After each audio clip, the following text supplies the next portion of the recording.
This podcast is sponsored by Autodesk. Autodesk has been a part of the design conversation since 1982, providing the tools that help architects around the globe imagine and create beautifully designed, memorable buildings that people love and admire. Thank you to Autodesk for supporting the work of Practice Disrupted and helping us bring the architecture community together, sparking curiosity and leading vibrant and necessary conversations with the industry's visionaries and thought leaders.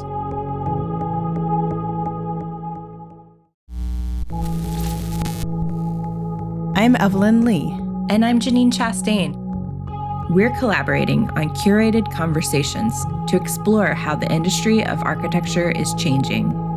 Together, we'll find ways to create new solutions to current challenges while elevating the value of architects. Welcome to Practice Disrupted.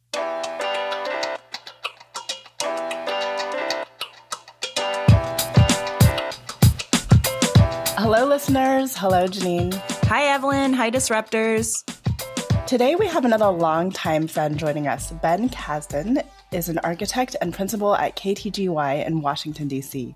He spent the first part of his career based in Southern California and is actually a past AIA California president. Ben had a really successful term with AIA California and helped to establish some of the foundational work that positioned the component on the path of expanding their work with emerging professionals, climate action, and more. Throughout his career, Ben has been a champion for emerging professionals. Because of his passion on this topic, I thought he'd be the perfect person to join us on the show to go into a deeper follow-up conversation related to mentorship, specifically inside the studio and in relationship to project work. The trajectory that Ben's career has been on is that of a designer, and he's worked on many complex projects, which we'll talk about in the episode. But my hope for today's conversation is to get really into the practical side of mentorship. You know, often we think about mentorship as this external thing that happens. You have a mentor who helps pull you through your career. But what we're going to talk about and make the argument for is mentorship actually down at the project level and discussing the responsibilities that we have as an industry to support our team members and individuals who are navigating career growth in the face of tough clients and really tough deliverables. So Ben, I'm so excited. I know today is just going to be like a really fun conversation among friends. Welcome to the podcast. Thank you so much for having me. It's been really a joy to watch you all launch this podcast and see it grow. And it sounds a little bit silly, but I'm actually really kind of excited, stoked, honored to be here. So looking forward to this conversation. Yeah, you're so welcome. I'm stoked because, well, you and Evelyn are like two of my leaders that I grew up with when I was coming up in my career in California. So like, I honestly was telling them before we hit record, I think today is going to be pretty like personal conversation about real experiences we've had in our careers. So can't wait to get into it. So why don't you tell our audience about you from your own words and what you're doing and where you're at? So I started my career at KTGY in Southern California.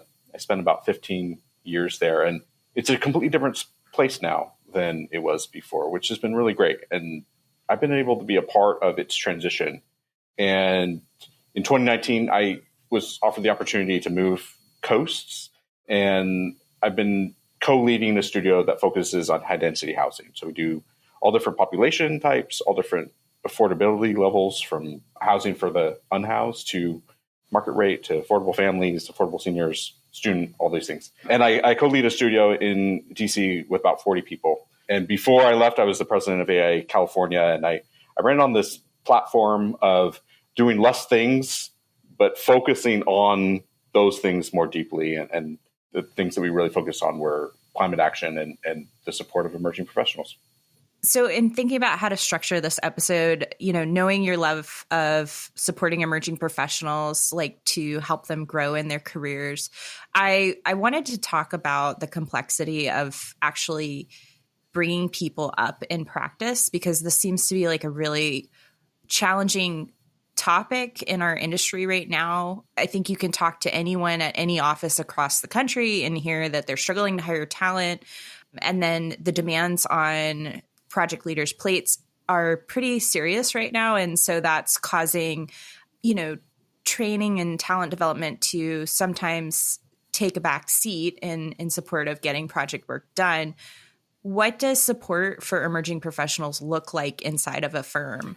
Yeah, it's a huge issue. And I don't think it's just for our profession, it's probably for our whole culture. And the idea of nurturing and empowering the next generation is crucial to our long-term viability as a profession.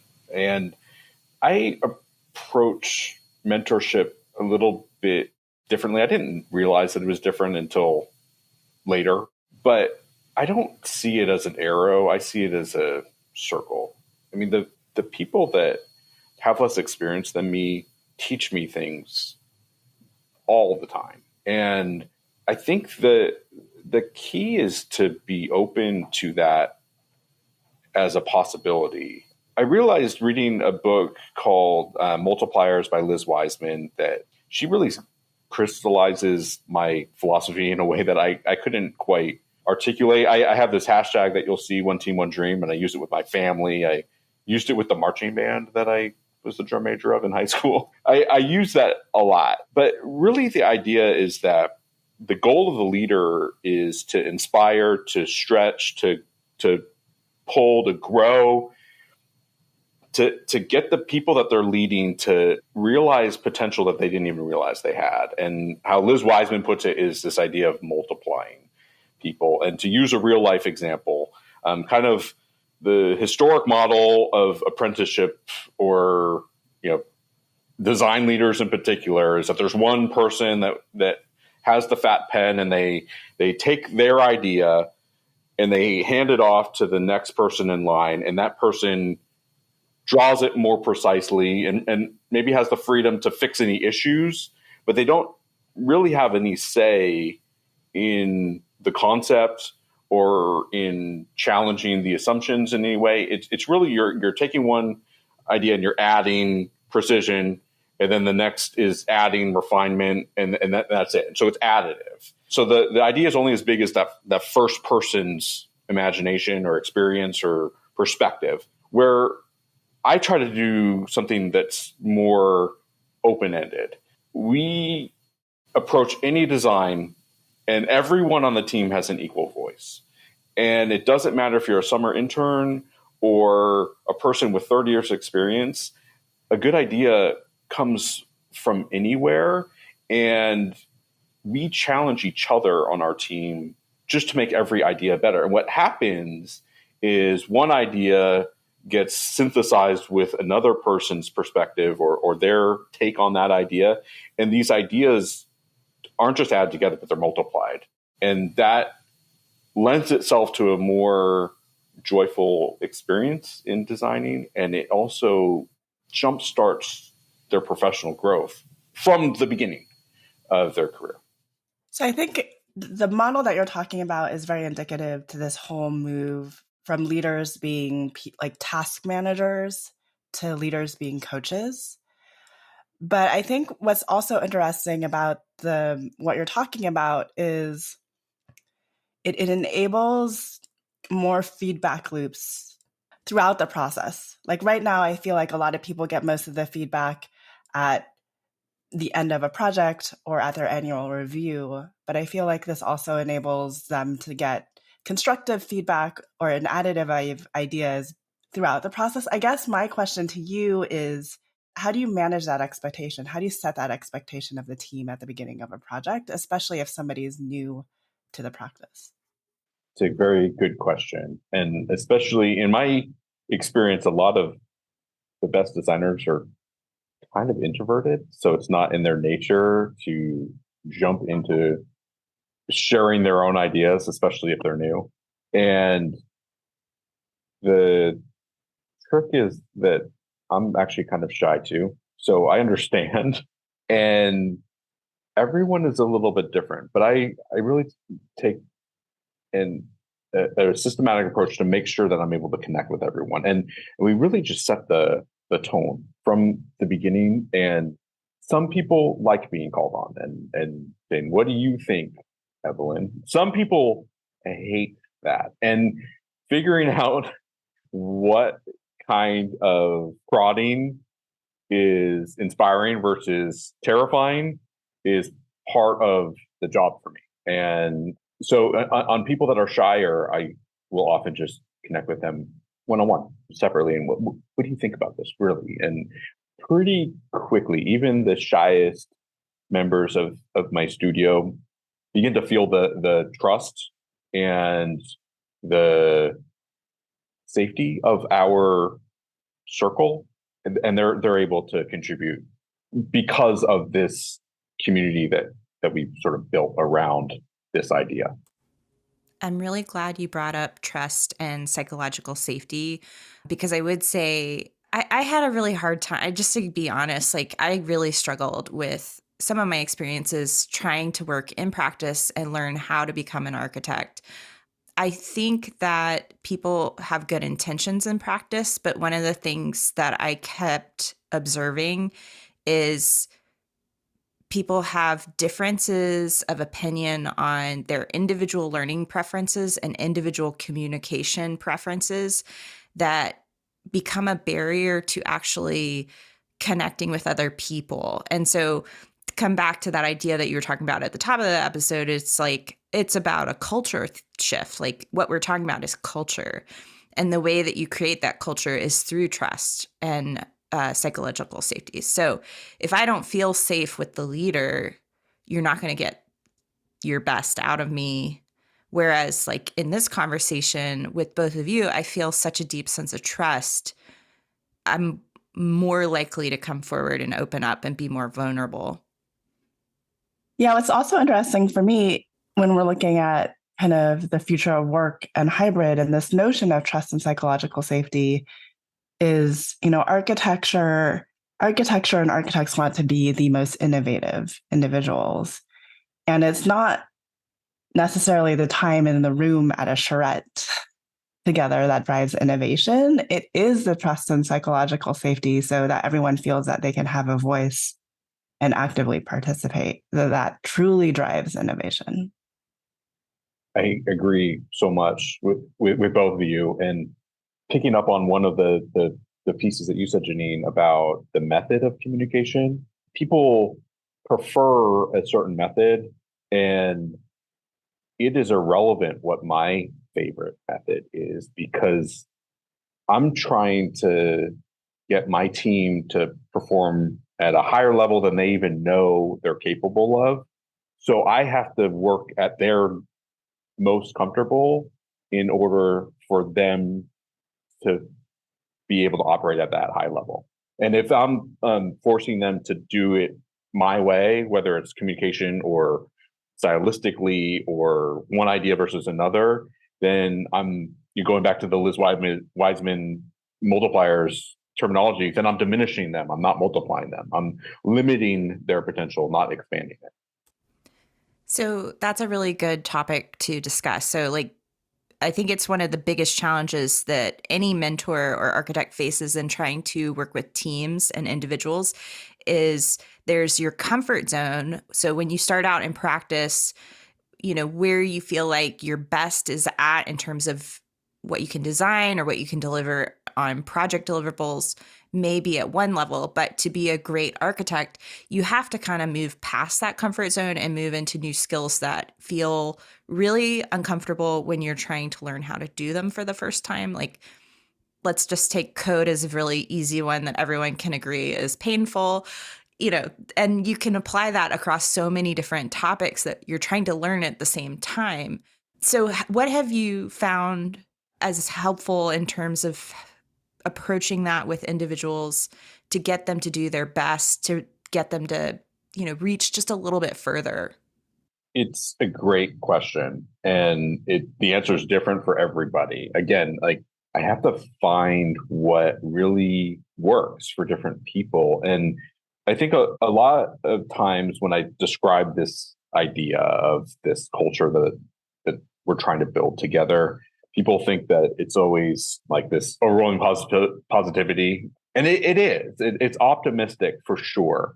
But it's also grounded in high performance. So we have to be able to give each other feedback on when we do something wrong. And I'm not afraid of making mistakes, and I expect it. And it's okay to make mistakes as long as we learn from them. And sometimes those conversations are hard with team members, and I have to be able to put myself in these uncomfortable situations to push them to grow. And the only way it works is that this culture of trust, they understand that I truly do want the best for them. And not everyone totally responds well to working on our studio. And that's okay too. And I think the key is really just knowing that we're really looking out for everyone's best interest. And hopefully it's staying on my team and working with me for 20 years. That would be amazing if everyone did that. But I know that's not exactly going to be the reality of it all. And truthfully, I want them to succeed wherever they go. I prefer to stay with me because I don't like change, but and I also get very attached emotionally. But it's just about being really honest. And so, using your code example, like, let's work through it. And I let people take a shot usually on their own and see how they do. And if they get it right, then we talk about, like, all right, now where do we go from here? What's the next big thing that we can take a step? And if they don't, then we try it again next time. We talk about, like, what it should be. And most people like that freedom rather than, like, just delegating out these, like, sets of red lines in this task or whatever. So I want to build on that idea because I think there's another invisible tension at play that we could talk about, which is really around the push and pull between learning and getting work done because you have a deadline that's really rigid and usually on fire. So how do you manage around that in a way that's more people-centric and avoids this culture of downward pressure? We try really hard to recognize when is the time to kind of go all in and when is the time to not. And our culture and our profession has this obsession with time a little bit, and, like, you got to put in your time. Like, you hear that all. I don't care that much about time because people work at different rates. And I can think of a couple designers that I've had the joy to work with that can do way more in 1 hour than I can, and then a lot of other people. So time as a measurement of productivity, I think, is maybe overrated or irrelevant even. And so when we have these pushes and the deadline's on fire, we go all in on it. And we try to manipulate the other schedules in order to move people to help if they can. And when it's not on fire, we're way more chill about it. And so we try to enjoy the moment of not being on fire. And then when we're on fire, we feel like we're all in this together. And even if, we have about 9 or 10 designers on our team, and maybe 5 or 6 of us are working on a big project deadline. So even those other designers who even aren't on this project, they are still feeling like we're in this together, and they're maybe managing other deadlines. And it's just, again, going back to that one team, one dream mentality. So there's a lot of changes that happen, I think, when it comes to developing individuals that the pandemic kind of has created, right? With the new desire for a more flexible work schedule too. And if you look at the billing index, the AIA billings index, I think the last 3 months, people have been complaining about the talent shortage. So what do you think are the biggest challenges, I guess, right now facing staff and talent? Transitions are always hard. So we're transitioning right now out of a pandemic situation where there was amazing flexibility, and there's pressure to be in person again, but not all the infrastructure that existed before the pandemic exists. And I'm going to use a personal example of just the school infrastructure. So I have a 14-year-old and an 11-year-old, and they're in school, and I am not able to drop them off early and I'm not able to pick them up late. So my wife and I, and my wife works at KTGY, she runs the R&D studio. The two of us have this crazy choreography to try to get kids to and from school, where before the pandemic, there were these systems that existed. So we could drop them off early and pick them up late. That doesn't exist for us anymore. And so the pressure that we're feeling on this transition, everyone else is feeling too. And maybe it's not exactly the same struggles that Marissa and I and our family have, but they're having struggles too. And it almost doesn't matter what they are. So we have to remember as leaders that people are dealing with a lot of things. And how I try to manage it with my team is that I don't care that much where you are, as long as we're still doing good work. And when we have the privilege of being together, we try to make the most of it. We try to go to lunch, or we bring in food, or we hopefully we'll get to go happy hours together again. And just as these things sort of open up, we're just more deliberate with the time that we're together. And then when we're not together, there's a power in that too. And we try to take advantage of that flexibility to help them as well. Yeah. So I feel like and this goes back to the apprentice model again, right? I feel like so much of the concerns that I hear from principals, especially, this episode is airing right around graduation. We have a lot of new grads coming in to practice. Have you changed how you mentor those individuals now that you have this more flexible way of working? Yes. So we always sort of did it that way. We just have more tools to do it. And the key is meeting people where they are and what they need. And that means both in terms of leadership style and mentorship and finding what catalysts really do inspire them. And it also means just the tools of communication, whether it's doing a virtual meeting versus a phone call versus a text message versus a Slack message or an email, or everyone responds differently. And if people don't like being on camera all the time, then I'll just call them on the phone. And if they like to have this kind of eye-to-eye contact, then we'll have virtual calls. And now we have all these tools that we're able to use. So it's almost easier now in some ways. So what do you say to the principals that are like, I have that intern that never reaches out to me, right? How do I know that they're growing? I don't know what they're working on.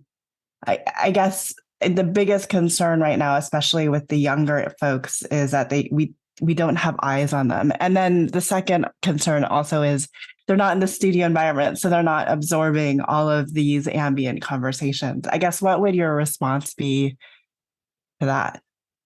That is a very real conversation that I've had. So it starts with having the right people. I mean, I don't think that if you don't trust a person, that them sitting next to you makes you trust them less. So it doesn't really matter where you are when it comes to trust. But when it comes to new people, it's hard to build a relationship purely on a virtual environment. Not to say it's impossible, because we've definitely done it and it has worked. It's just harder. But again, going back to being deliberate with where you are, and so with new people that you don't have a previous connection to, it's nice to meet them and to spend some time in the same place at the same time. And that is able to sort of lay this kind of relationship groundwork that you're able to use for this virtual relationship. And I think the challenge of not being able to know what they're doing is a leadership issue. I don't think it's on the person. I think it's on your style. And you have to change if you want to reach that person, or change the way you try to reach them. Otherwise, you're going to lose them because there's lots of other choices. They don't have to work for your company or even in this profession the way that you are practicing. And so if you want to have the best people, you have to find a way to keep those best people inspired and engaged. And that might not be the way that you like to be engaged, and that's okay. And in some ways that's better because that means you're getting a different perspective, and different perspectives are what make design solutions better. Like the more perspectives that we can bring in, and that goes back to this open-ended design process that we were trying to build, more perspectives, more empathy, that is building a more holistic design solution. Okay, now I want to go into this deep dive on design has always been this really rigid, controlled thing, especially if we look at how it's been taught up until this point. Very, very, very hierarchical. So what you're describing, and you're a design leader, is I want you to kind of tell us, that approach is so in contrast to what you're describing. How do you think we should shift as an industry? Yeah, I realize that it's different. So again, I have the, I don't know, unique perspective of not really working in another environment. I have lots of friends who do. I entered a different firm that was also kind of similar to what I'm describing as well. So really, I'm privileged to not know any different. But I honestly believe that we're getting better design quality out of this process than the single source of inspiration model that is sort of celebrated in the books and in the movies. And I think that just limits the amount of input because say I'm the only voice. All we have is my experience and my perspective. And yeah, I can read lots of books and go lots of places and get lots of experience. So maybe that could be a rich palette, but it's not as rich as if I get for other people's experience and travel and perspective and empathy to be added into the mix. And I think that makes for a more layered, a more thoughtful solution. And there's probably lots of examples of the old model. I think a lot of the buildings we know and love are probably created in that one model. And that's kind of impressive, but I don't think that's the future, that's the past. And those buildings already exist. And the buildings that we're designing now for the future need to be more layered and more thoughtful and need to appeal to these different perspectives, whether it's sustainability or equity or demographics or whatever happen to be the issue. And most of our projects now deal with all these issues and more.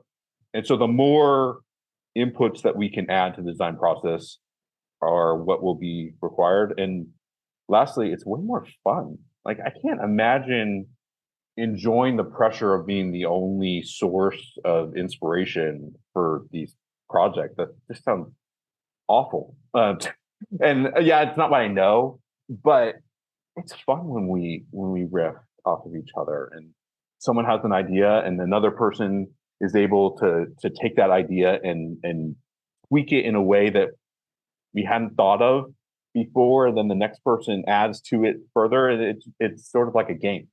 And it's more joyful experience for all of us on the studio that way.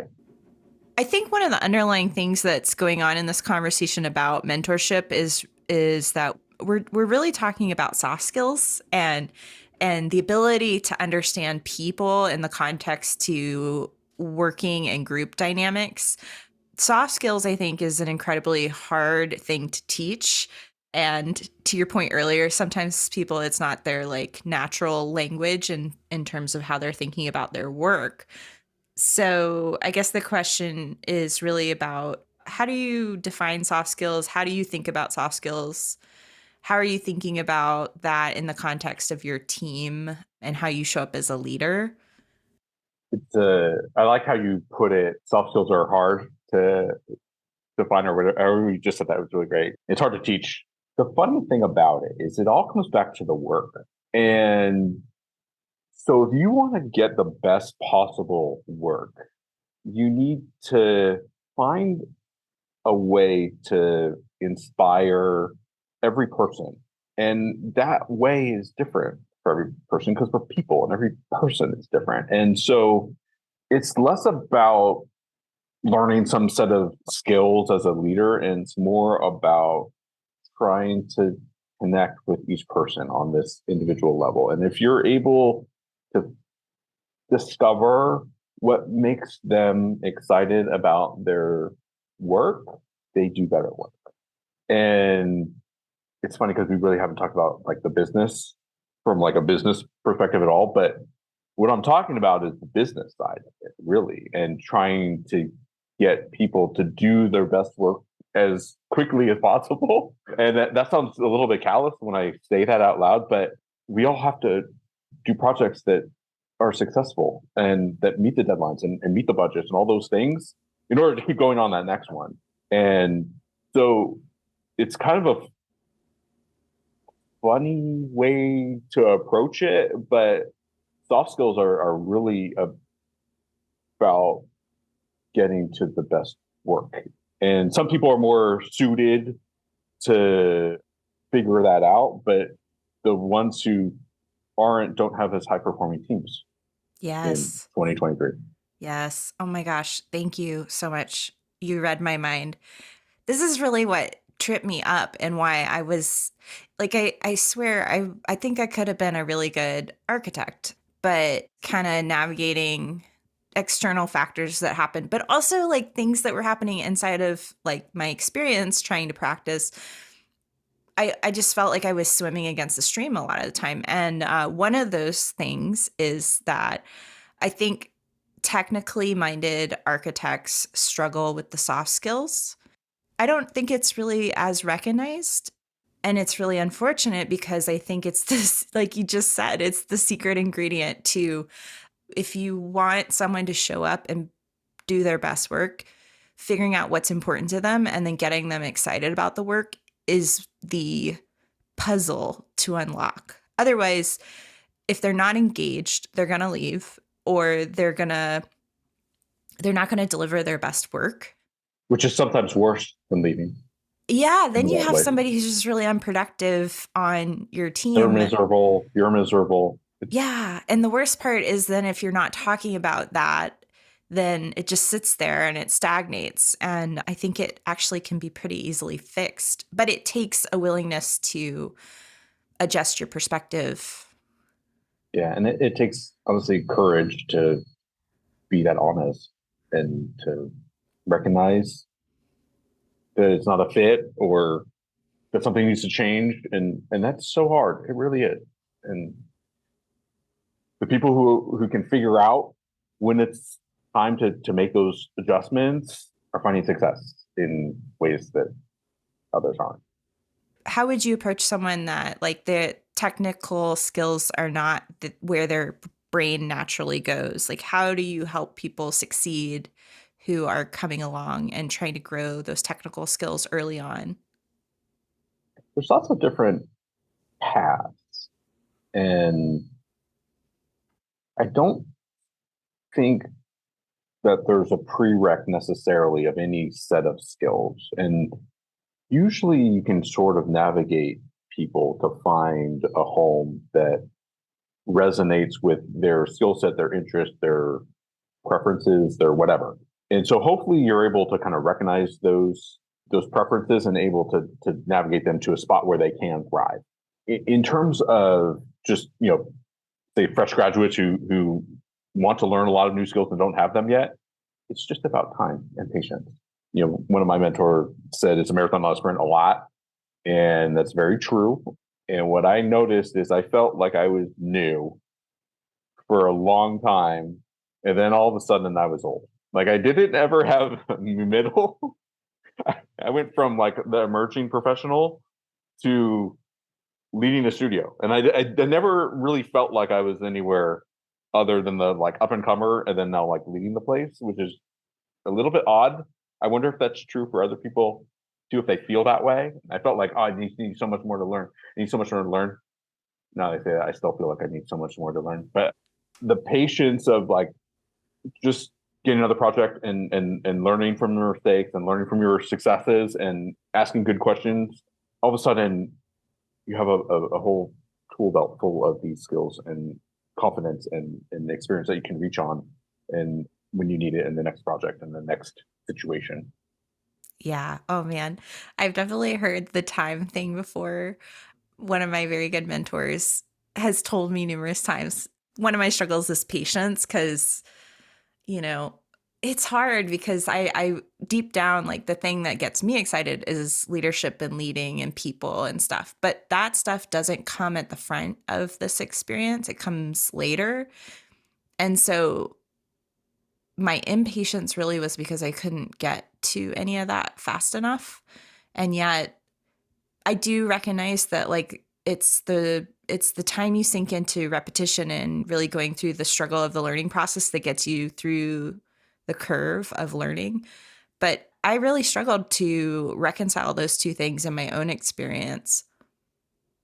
I did too, honestly. And I think we talked about this one other time when we were on my previous moment on your podcast on the floor of the conference.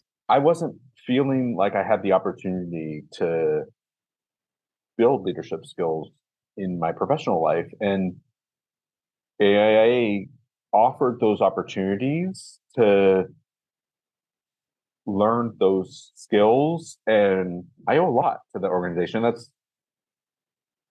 part of why I always feel like I need to continue to give me back because they gave so much to me. And I was able to, serve as the committee co-chair with Jana and then the chair, Audrey, and then I was on the board of AIA Orange County and on board of the state and became, all the way up. And those opportunities were sort of a parallel track that I was able to get those leadership skills and training and make those mistakes, find those successes as I was still learning and coming up. And I'll be forever grateful to the AIA chapters that gave me a chance before I was able to see those kinds of opportunities at a professional level. And I totally hear you. It's hard to be patient.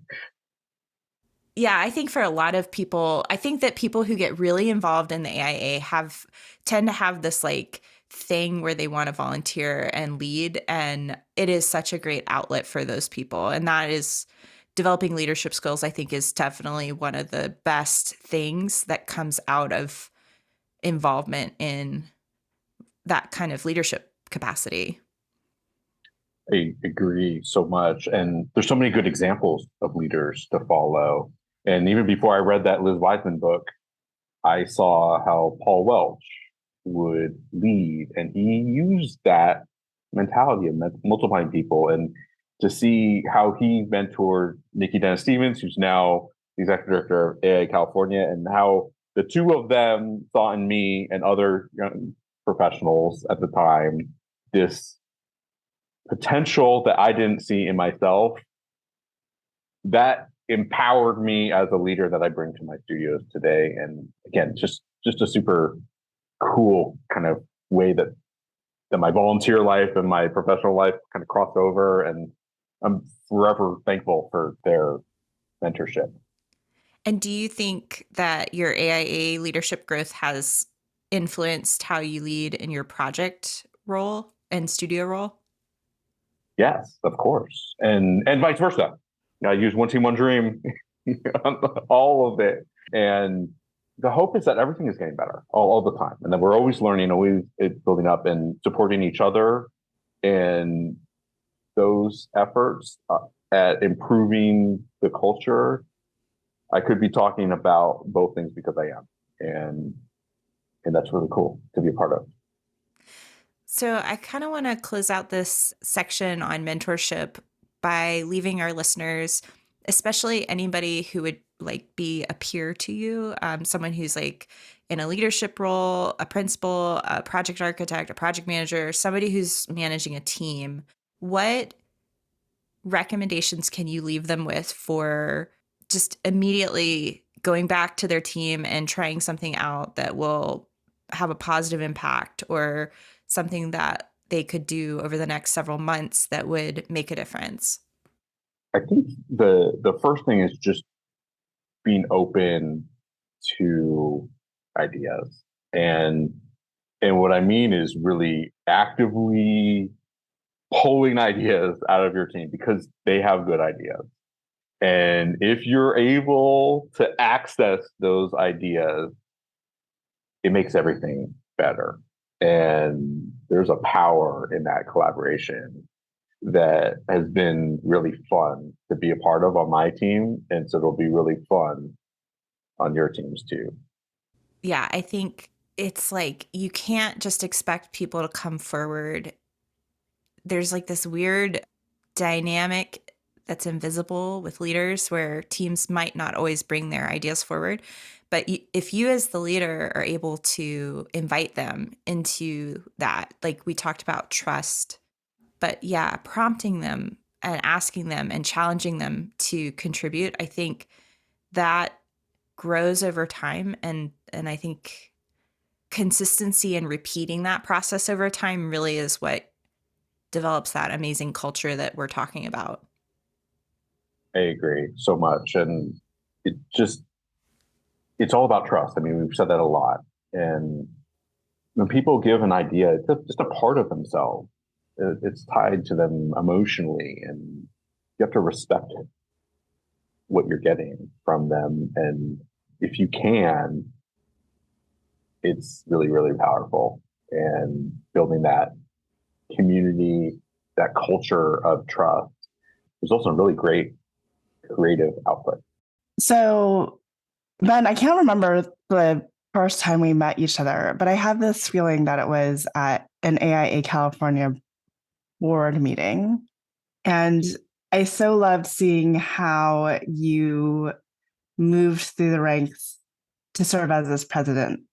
And I was wondering, looking back at your time there, what was your most favorite aspect about being in that role? I don't feel like a lot of young individuals tend to want to pursue that role. And then also, what do you believe was your biggest legacy for the year that you had as your president?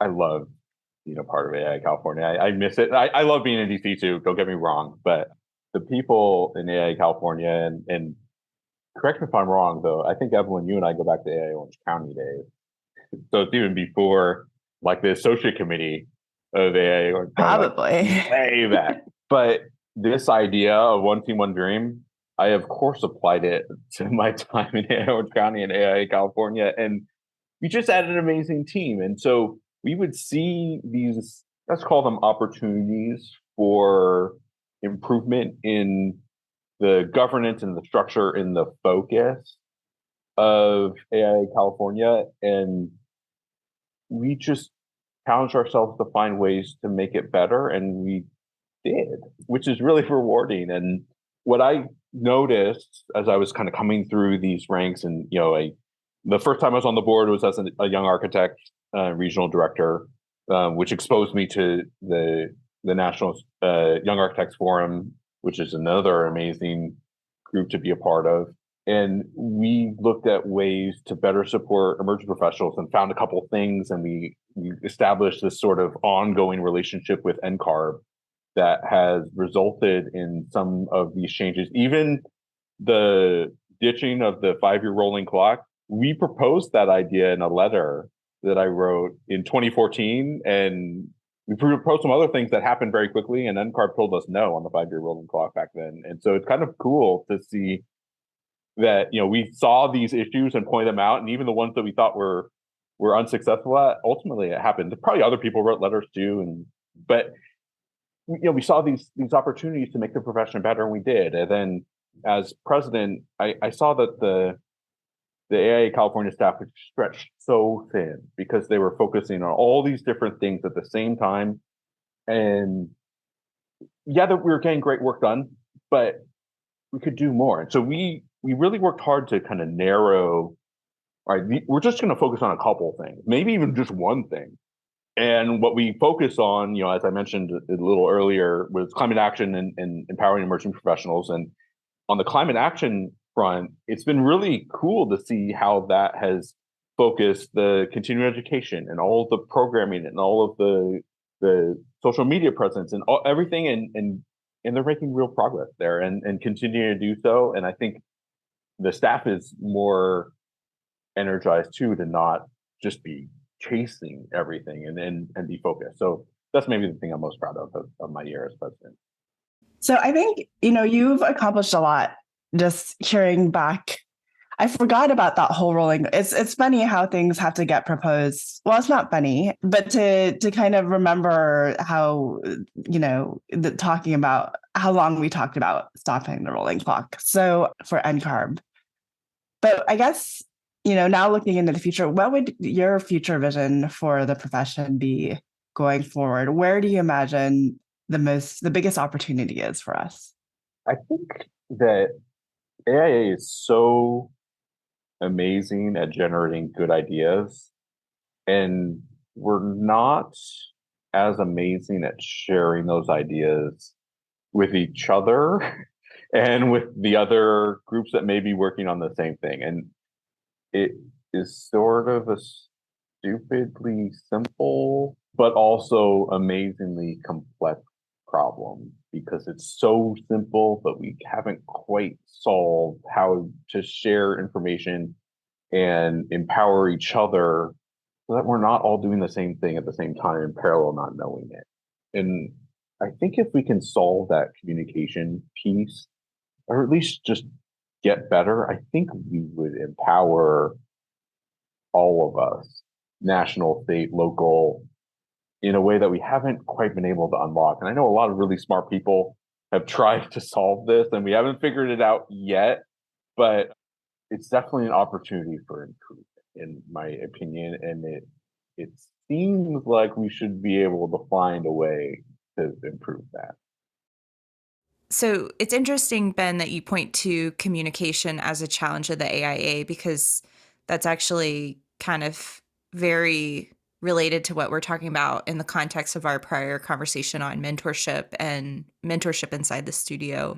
But I want to, kind of just like reflect on what's interesting about you is you bring such a strong voice as a practicing architect. And maybe you can address some of the specific opportunities or questions on your mind related to how people who are sitting right in the project work side of things are grappling with and what they want out of AIA and what they are looking for that would help us bridge this conversation on gaps in communication. It's a complex issue because the AIA, is the voice of the profession, but I think there's a lot of people in the profession that don't quite hear their voice resonating in that voice. It's easy to celebrate projects that have high profile or kind of majestic programs that are named after presidents or in prominent locations, but the majority of people's experience is in more everyday places, in schools and in houses and restaurants and in libraries and civic centers that aren't on the cover of national magazines. And I think there's an opportunity there too, because I want all architects to be designing amazing places for as many people as possible so that we're really using the power of design to improve their lives. And that probably means a little bit more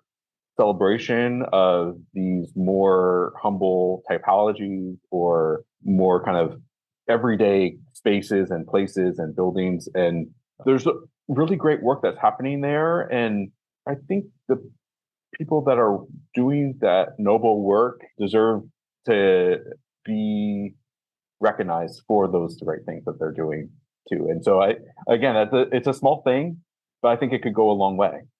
Yeah, I think that's true. I mean, I think the architects that I think are really pushing forward on what is possible in our industry, and sometimes those come with really big name clients or big scale budgets or just more complexity. But I think often about the architects that are just trying to solve something that's really specific to their community at a small scale. And I do think that sometimes we miss celebrating those designs too. There is something to be said about the person who set out in their career to just make a difference in their community.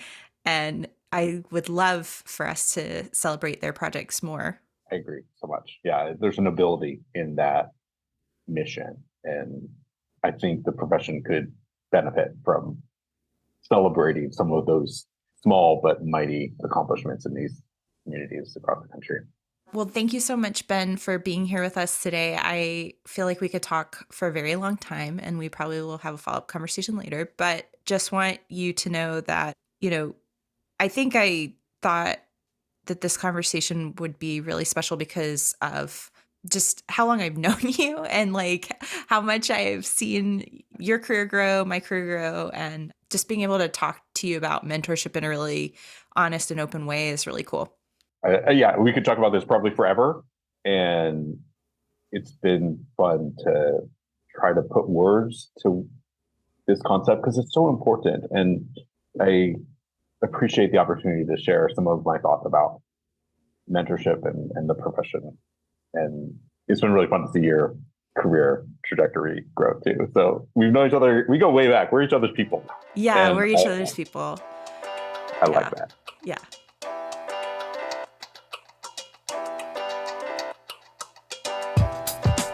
Hi, Disruptors! If you like the content from today's show, you can find all of our past episodes over on practiceofarchitecture.com/podcast. Be a part of the conversation by joining us, our speakers, and others in the community at practiceofarchitecture.com/community. Our social media handle is Practice of Arch. That's Practice of ARCH. We'd love to hear from you, so feel free to drop us a DM and say hello. Thank you for joining us on Practice Disrupted, a podcast by the Practice of Architecture. Tune in next week for a new conversation on change in the profession.